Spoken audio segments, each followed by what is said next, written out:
สบายดีพี่น้องปองปายสุขุสุขคนมื้อนี้ก็บอกคนใจสิมาเว้าอันมีให้หนึ่งเนาะ จับโทรศัพท์ขึ้นมาพี่น้องเอ้ย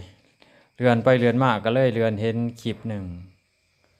อันเพิ่นแห่พระเนาะมีครูบาแน่นั่งในรถแก่พระมีจั่วหน่อยแน่แล้วก็เสียงเพลงดังทึนขึ้นเสียงเพลงก็คือคันแม่นคันสิจำบ่ลืมก็แม่นดาวันดอนเนาะเปิดเพลงดาวันดอนจั่วหน่อยพรยางอยู่พี่น้องมันแม่นตัวจริงบ่พี่น้องเอ้ยหรือว่าเขาเฮ็ดเอาบ่รู้ว่าจังไดไม่ออกก็เห็นหยังหลุดๆหลายๆอยู่แบบว่าเพิ่นแห่พระนะคันมันแม่นตัวจริงสิเป็นไปได้บ่นั่นครูบาอาจารย์ย่าปู่ย่าตาก็สิบ่บอกบ่จั่วหน่อย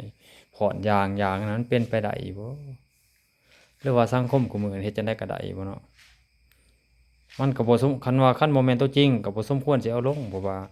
เป็นพระเป็นเจ้าเป็นอยู่ในอันระเบียบของสงฆ์เนาะบ่แม่นสิไปผ่อนไปสายแบบนี้ก่อนสิเป็นพระเป็นจั่วก็ตัดกิเลสตัณหาทุกอย่างการละเลิกมวลซืนอันนี้พอไปเอาลงคลิปอันนี้มันสิสมควรอยู่บ่พี่น้องฝากไว้ให้คิดนำกันเด้อพี่น้องเด้อ